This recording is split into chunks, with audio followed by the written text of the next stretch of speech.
Hello दोस्तों, welcome back to my channel. आज हम बात करने वाले हैं कॉन्स्टिट्यूशन के एक और इंटरेस्टिंग पार्ट के बारे में, आर्टिकल 16 के क्लॉजेस 4 से 6 तक। क्या आप जानते हो कि गवर्नमेंट जॉब्स में एससीज, एसटीज और बैकवर्ड क्लासेस के लिए रिजर्वेशन का कॉन्स्टिट्यूशनल बेस क्या है, और क्या प्रमोशन में भी रिजर्वेशन मिल सकता है, या रिलीजियस इंस्टीट्यूशन के जॉब्स के लिए स्पेशल रूल्स क्यों होते हैं। तो चलिए दोस्तों, आज हम सिंपल लैंग्वेज में समझेंगे article 16 clause 4 A, clause 4 B, clause 5 and clause 6 के सारे प्रोविजंस, ताकि आपको एग्जाम के लिए भी क्लैरिटी मिले और कॉन्सेप्ट भी क्रिस्टल क्लियर हो। तो चलिए शुरू करते हैं। आर्टिकल 16 का क्लॉज 4 जो है वो कहता है कि nothing in this article shall prevent the state from making any provision for the reservation or appointments or the post in favor of any backward class of citizens which in the opinion of the state is not adequately represented in the service under the state। ये कहता है कि जो article कह रहा है कि भाई जो स्टेट है वो बैकवर्ड क्लासेस के लिए रिजर्वेशन बना सकता है in the favour of the citizens with the opinion that they are not adequately represented in the services under the state। यानी कि 16 क्लॉज 4 के तहत reservation for backward classes permissible है। ये स्टेट को एम्पावर करती है कि वो स्पेशल प्रोविज़न बनाए, लेकिन इसमें दो कंडीशंस हैं कि जो क्लास है सिटीज़न की वो बैकवर्ड होनी चाहिए, और दूसरी कंडीशन ये है कि वो जो क्लास है वो एडिक्वेटली रिप्रेजेंट ना की गई हो in the service of the state. ठीक है। आर्टिकल 16 क्लॉज 4 जो है ये एक एक्सेप्शन तो नहीं है 16 क्लॉज 1 के लिए, लेकिन ये एक इनेबलिंग प्रोविजन है। और 16 क्लॉज 4 जो है ये खुद में एक फंडामेंटल राइट नहीं है। 16 क्लॉज 4 जो है वो बात करता है reservation in the initial stage. ठीक है। देन हमारे पास एक केस था, हमने पिछले वीडियो में पढ़ा था, Indira Sahni versus Union of India, जिसको कि हम लोग मंडल कमीशन के नाम से भी जानते हैं, है ना, 1992। इसमें क्या हुआ था, there was setup to identify SC BC यानी कि social economic backward classes and suggest major for their upliftment, and the government based on commission's report issued an order implementing 27% reservation for OBCs in the government jobs and educational institutions। तो इस case में क्या held हुआ था, इस case में held हुआ था कि अब गवर्नमेंट का जो ऑर्डर है वो सही है, कास्ट जो है वो एक्सेप्टेबल इंडिकेटर नहीं है to determine the backwardness. Reservation for OBCs was implemented but it was not applicable in promotions and creamy layer was excluded. Then हम आ जाते हैं अपने नेक्स्ट क्लॉज पे, जो कि है आर्टिकल 16 का क्लॉज 4A। वो स्टेट को अलाउ करता है कि वो रिजर्वेशन बनाए in promotions for SCs and STs in public employment who are not adequately represented in the public services। ठीक है। देन हम चलते हैं अपने नेक्स्ट क्लॉज पे, जो कि है 4B। वो कहता है कि nothing in this article shall prevent the state for considering an unfilled vacancies for a year which are reserved for being filled up in the next year in accordance with the provision for reservation। अगर हम इसको in short समझे तो इसका मतलब है कि अगर किसी साल SCs ST और OBCs के लिए रिजर्व सीट्स खाली रह जाती हैं क्योंकि एलिजिबल कैंडिडेट्स नहीं मिले, तो वो नेक्स्ट ईयर कैरी फॉरवर्ड की जा सकती हैं। और जब ऐसा किया जाता है तो पिछले साल की बची हुई reserved seats plus current year के रिजर्व सीट मिलाकर अगर 50% से ज़्यादा रिजर्वेशन प्रोवाइड करी जाती है तो ये माना जाएगा कि कॉन्स्टिट्यूशनल लिमिट का वायलेशन नहीं हो रहा है।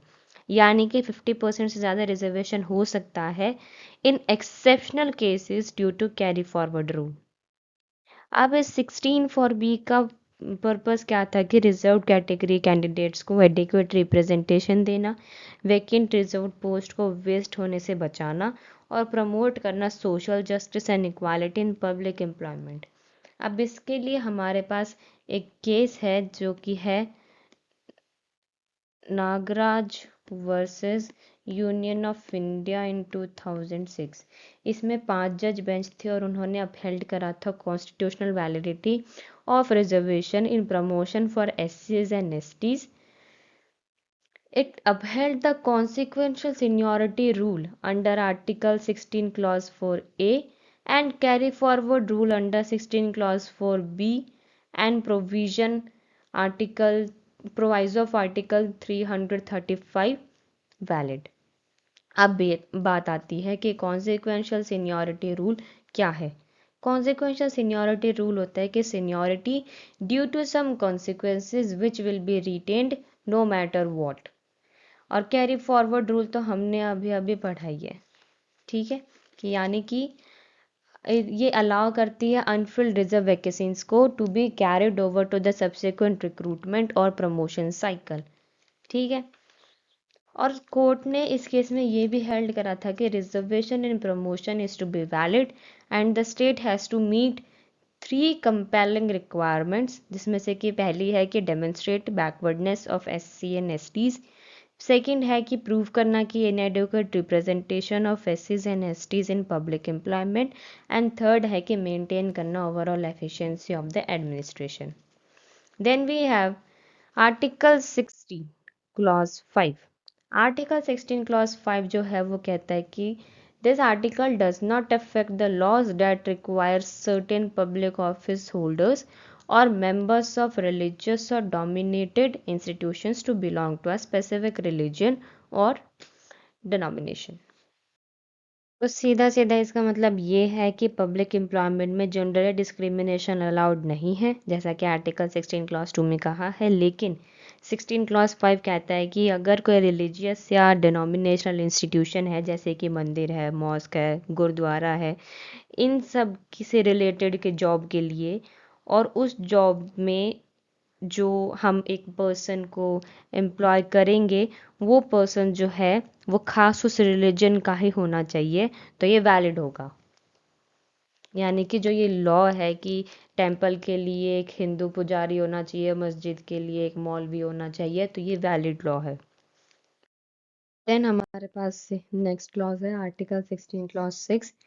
ये जो हमारा 16 क्लॉज 6 जो है ये इनेबल करता है स्टेट को to make provision for the reservation और अपॉइंटमेंट और post in favour of economically weaker section of the citizen. Economically weaker section को हम लोग EWS भी कहते हैं in short form.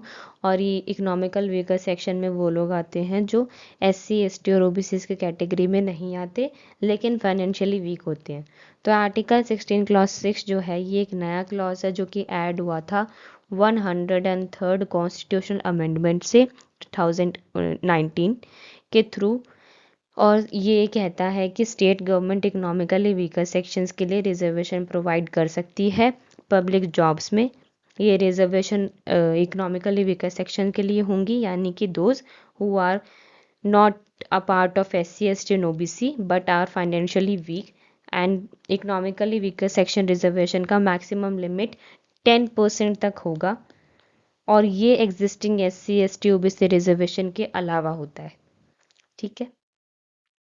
And that's all we are done with the concept of article 16. In the upcoming videos we will be discussing our next article, so stay tuned for more simplified legal knowledge। और अगर law को समझना है तो channel को subscribe करना मत भूलना। Thank you.